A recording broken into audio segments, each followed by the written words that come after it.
Bonjour à tous et bienvenue pour cette 14e vidéo des chroniques d'un Airsofter. Aujourd'hui, je vais vous faire une nouvelle review. Alors, bon, vous l'avez sûrement vu dans le titre, mais bon, je vais faire mon petit speech quand même. Que ce soit dans les jeux vidéo, dans les films, ou un peu n'importe où, dans n'importe quelle situation qui présente les armes à feu, il est vrai que une arme qui a toujours eu un certain charme, un certain succès, c'est le fusil à pompe. Donc il y en existe des modèles aussi divers que variés. Et donc, je vais vous en présenter un en airsoft. Alors, celui que je vais vous présenter, je le précise tout de suite, il a été un petit peu modifié. Enfin, niveau esthétique, hein, rien de plus. Donc, normalement, je vais faire un petit tour de magie, là. Pouah normalement, il ressemble à ça.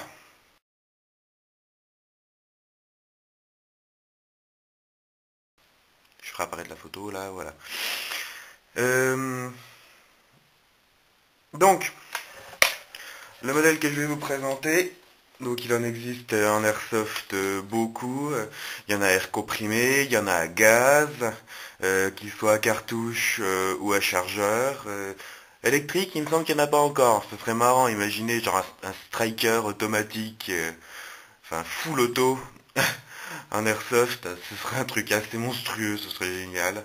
Bon, c'est balancerait des billes au taquet, mais bon, ce serait génial quand même. Donc le voilà.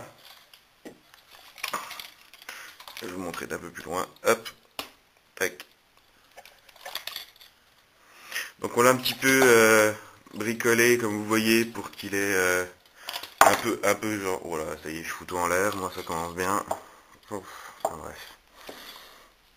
Hop, on l'a un petit peu modifié, donc comme je disais, pour qu'il ait la dégaine d'un space 12. Voilà. Et donc la crosse ici, hop, est dépliable. Vous voyez, je vais essayer de vous le montrer en plein écran, ça sera mieux.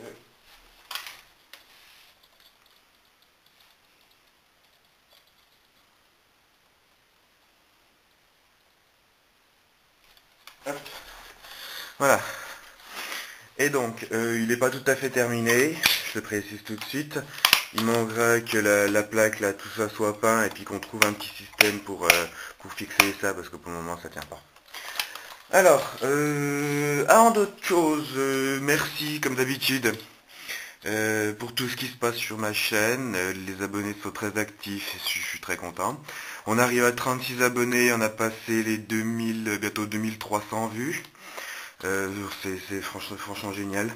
N'oubliez pas, je vais le dire maintenant que ce sera fait, que la meilleure manière de me remercier si vous avez apprécié mon travail, c'est de là, juste en dessous de l'écran là, il y a le petit pouce bleu. Donc un petit j'aime, ça fait plaisir, un petit commentaire, si vous avez une critique ou juste si vous avez aimé, mettez un petit commentaire. Et abonnez-vous. Voilà. Si vous aimez mon travail, c'est les façons très simples de me remercier. Alors bon, bah, je vais procéder comme j'ai l'habitude de faire, comme vous connaissez ma technique pour présenter une réplique dans ces vidéos. Donc caractéristiques, avantages, inconvénients et pour finir du tir.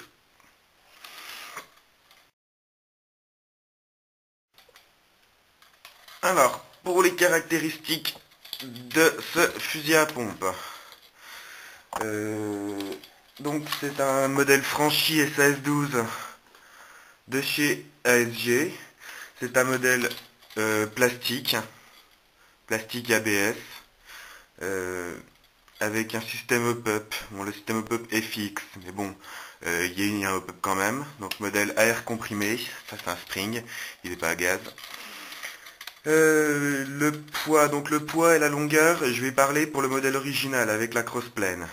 Donc il a un poids d'environ 2,1 kg, c'est assez léger. Et une longueur d'un mètre, enfin de 1040 mm. 1 mètre et 4 cm en gros. Voilà. Sa puissance a été mesurée à peu près à 260 fps en 0,20 g, donc on équivaut à peu près 0,9 une joule. Ses caractéristiques pour celui-là, parce qu'il y a plusieurs modèles différents, c'est un multi-shot. Donc, je ne sais pas si on va voir quelque chose. Non, on voit rien. Enfin, ce qu'il y a à voir, c'est qu'il y a 3 canons. Donc, à chaque tir, il y a 3 billes qui sont éjectées. Ça, c'est sympa, je trouve. Donc, le système c'est un système à cartouche. Hop, et cartouches comme celle-ci. Et donc, dans chaque cartouche, vous mettez 30 billes et elle vous accorde donc 10 tirs par cartouche. Voilà. En général, chaque modèle est livré, bien sûr, pour les cartouches avec un système de speed loader. Donc là, c'est le système normal de speed loader. Le reste, c'est un tournevis parce qu'ils en manquent un morceau. Mais bon, c'est juste une tige pour pousser les billes. Je vous montrerai ça après. Enfin bref, il n'y a pas grand-chose à dire à ce niveau-là. Donc, est-ce que j'ai tout dit dans ces caractéristiques? Il n'y a pas grand-chose à dire sur ce genre de réplique. Hop.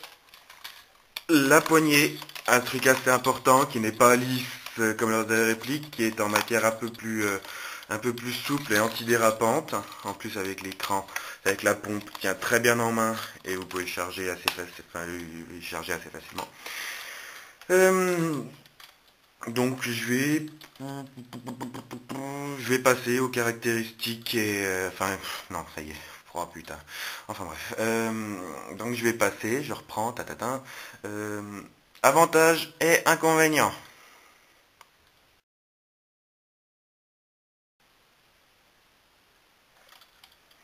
Hop là, voilà. Alors on va commencer par ces inconvénients. J'aime bien commencer par les points négatifs pour finir sur du positif. Les cartouches. Là, celles-là, elles ont été rachetées à côté parce que c'est un modèle d'occasion. C'est pour ça qu'on s'est permis de le modifier un peu. Donc on a eu 100 cartouches, donc on est obligé de racheter des cartouches. Si vous voulez en racheter, donc là je vais vous montrer, hop, les cartouches, c'est des Tokyo Marui. Donc elles coûtent assez cher à racheter. Pour 3 cartouches, vous en avez en moyenne entre 15 et 25 euros. Selon si vous achetez sur un site ou dans un magasin. Et puis faut en prendre soin. Ça paraît solide comme ça, mais c'est solide si vous en prenez soin, quoi. Mais si vous en prenez pas soin, c'est pas solide. Logique, quoi. Ensuite, à mon goût, ça a en point faible sa puissance, qui mériterait d'être un petit peu plus importante.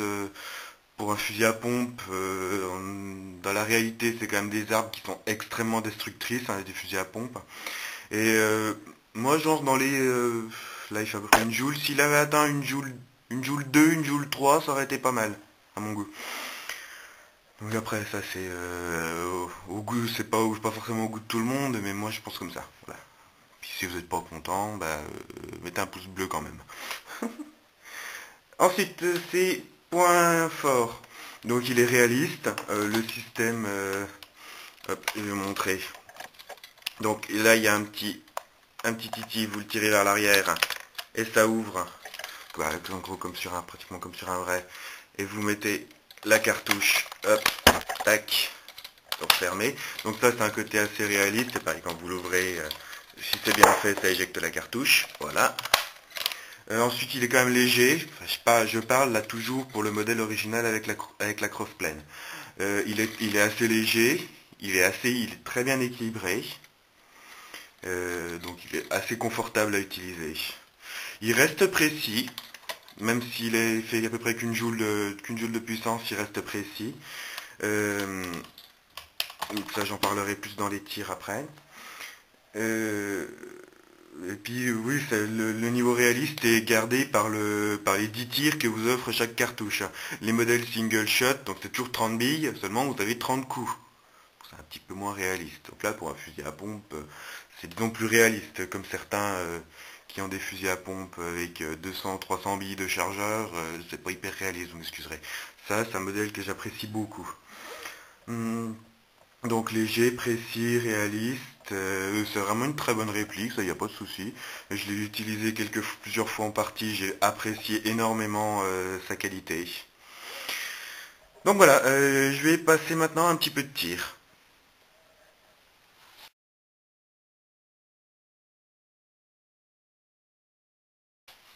Donc, pour le tir, c'est simple, je vais juste vous montrer, hop, normalement il y a une cartouche qui est vide, voilà, c'est celle-là. Je vais vous montrer comment on fait pour le charger. Hop, donc vous prenez votre speed loader, des billes, c'est mieux avec. Donc là c'est du 0 tout. Il y a du 0,20, du 0,25, du 0,30 et un peu de tout. Hop. Donc je vais pas la faire en entier, parce que j'en ai déjà d'autres qui sont prêtes. Donc vous tenez le speed loader sur la cartouche et avec la tige, vous poussez les billes à l'intérieur. Et en même pas une fois et demie, ça c'est rempli. Ensuite, bon après c'est tout simple. J'ai oublié de vous dire, le petit bouton qui est là, c'est la sécurité. Donc vous poussez et là, plus rien moyen de faire. Voilà. Hop. Donc, et je vais remettre une cartouche qui est pleine. Voilà. Hop. Toujours, là j'y tiens beaucoup, lunettes de protection. J'ai pas envie de me prendre un ricochet dans ma gueule. Et donc bon après, voilà, c'est un fusil à pompe quoi. Vous armez la pompe et vous tirez.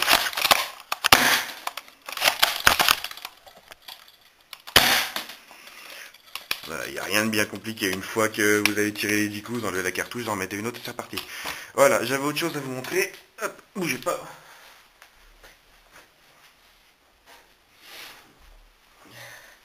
Hop, je vais reculer un peu ça.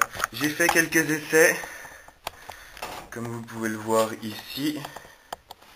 J'espère que vous allez voir quelque chose. Donc j'ai fait quelques essais de tir à différentes distances. Donc vous voyez là, ce que ça rend, on va rien voir. Ce que ça rend à 2 mètres, donc c'est une collatérale quoi en gros. Hein. 3 billes, un trou. Ensuite à 5 mètres, donc là il y a un peu plus d'écart, donc ça reste quand même groupé. Ensuite là au-dessus, à 10 mètres, ça reste. Il y a toujours par contre, j'ai remarqué un détail, bon, pas forcément que ça y fera sur tous, mais il y a très souvent 2 billes qui partent bien droit, une bille qui part un peu plus bas. Après, je sais pas si tous les modèles sont comme ça, mais bon. Ensuite, la dernière des tests que j'ai fait à 15-20 mètres.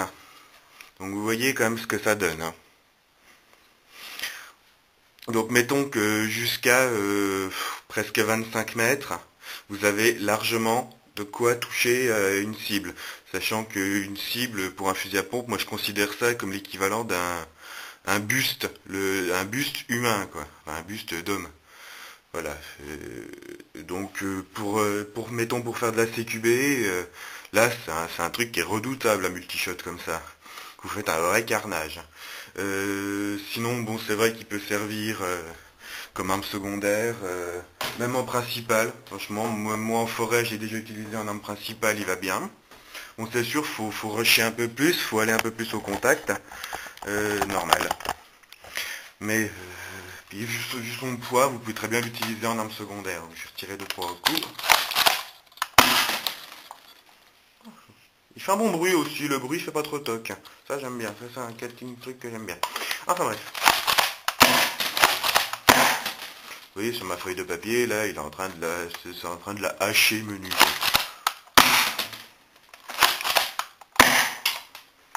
Voilà. Donc j'espère que cette vidéo vous aura plu. La prochaine vidéo, je sais pas exactement ce que ce sera. Mais je peux vous dire que normalement la prochaine review ce sera le G36. On a un G36 maintenant dans la team, donc ce week-end je vais l'essayer, je vais voir un peu ce qu'il donne et s'il mérite qu'on s'y intéresse de faire une review. Et donc merci à tous pour votre soutien, pour tout ce que vous faites sur ma chaîne, je suis content. Qu'est-ce que j'avais d'autre à vous dire? Ça doit être à peu près tout. Donc voilà. Merci beaucoup, merci à tous, et à la prochaine. Airsoftez bien.